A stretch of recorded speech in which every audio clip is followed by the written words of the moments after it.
In this video, you'll learn how to find your wallet address in Phantom Wallet. By following these steps, you will be able to locate and copy your wallet address for transactions. Start by opening the Phantom Wallet application on your device.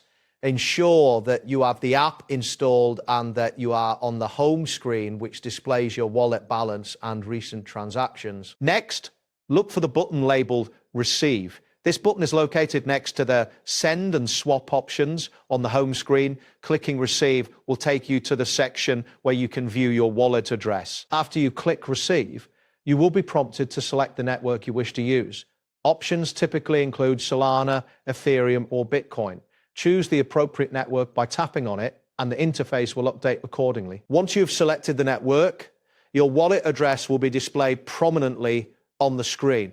Along with the address, a QR code will also appear, providing an alternative way to share your wallet information. To copy your wallet address, simply click the copy button that is usually located next to your address.